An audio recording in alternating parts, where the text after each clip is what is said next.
परमात्मा की दृष्टि से कोई नहीं बचा खाता, सबका हिसाब किताब खाता वही वहां है।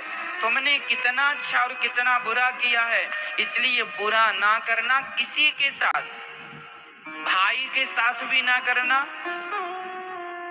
जमाने के साथ भी, दुश्मन के साथ भी बुरा ना करना, ईमानदारी से। हमारे यहाँ तो दुश्मनी भी ईमानदारी से निभाई जाती है। छाती पे वार तो करना, पीठ पे प्रहार ना करना।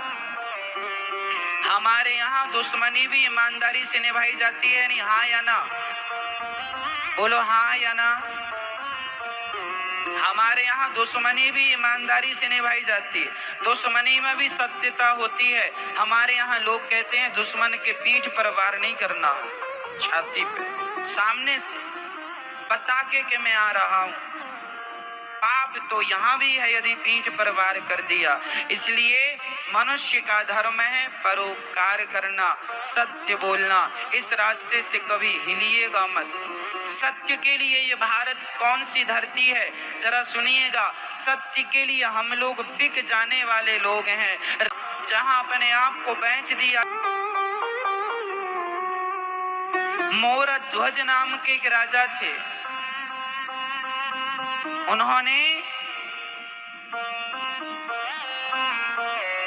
अपने बच्चे को, सत्य कितनी बड़ी चीज है शायद आप नहीं जानते। आज लोग झूठ ही बोल रहे हैं। एक राजा थे, उनका नाम था मोरध्वज। यह द्वापर युग के अंत की बात है। जब द्वापर युग में महाभारत का युद्ध हो गया, धर्मराज युधिष्ठिर राजा बन गए और राजा बन के उन्होंने प्रजा को खूब भंडारा किया, भोजन प्रसादी कराया, लंगर चलाया, यज्ञ किया, सबको संतुष्ट किया दान दक्षिणा देकर। तब अहंकार से अर्जुन ने अंगड़ाई लेते हुए श्री कृष्ण से कहा, श्याम सुंदर बताओ, कैसे धरती में हमारे भाई से बड़ा कोई दानी है क्या? हमारे भैया धर्म। भगवान बोले, देखो मुझे तो उस पर कोई संदेह नहीं है, सच्चा दानी है। तुम्हें फिर भी संदेह है, चलो परीक्षा ले लो। अर्जुन, कृष्ण और यमराज जी को बुलाया गया। अर्जुन और कृष्ण ने ब्राह्मण का रूप बनाया, यमराज को शेर का रूप बना दिया। शेर बन गए, बूढ़ा सा शेर बन गए यमराज जी। अर्जुन और श्री कृष्ण पंडित जी बन के गए। मोरध्वज निकल के आए, ब्राह्मण देवता आए हैं। देखो घर में ब्राह्मण आए तो बड़ा सम्मान किया करो, बड़ा आदर किया करो ना, है ना? सम्मान किया। मोरध्वज ने चरणों को पखारा, चरणों को धोए, चरणों को धोकर बिठाया, आरती उतारी, पूजा की। और मोरध्वज ने कहा, महाराज ये बताइए आपका आगमन क्यों हुआ है? मैं आपकी क्या मदद करूं, क्या सेवा करूं, बताइए। ब्राह्मणों ने कहा, राजन आज हमने सुना है तुम बहुत बड़े दानी हो। अच्छा, मोरध्वज का नियम था कि पहले जब तक किसी को दे नहीं देते थे तब तक वह अन्न भी ग्रहण, जल भी ग्रहण नहीं करते थे। दान देकर ही वह कुछ खाते और पीते थे। आज ब्राह्मण आए हैं, क्या देना चाहिए?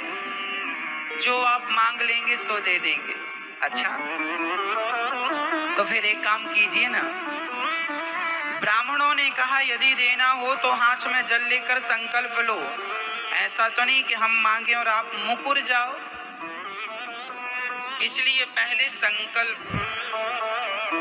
अच्छा, मोरध्वज ने कहा, जो मैं कह देता हूं वह कर। फिर भी यकीन नहीं है तो एक काम कीजिए, ये रहा संकल्प।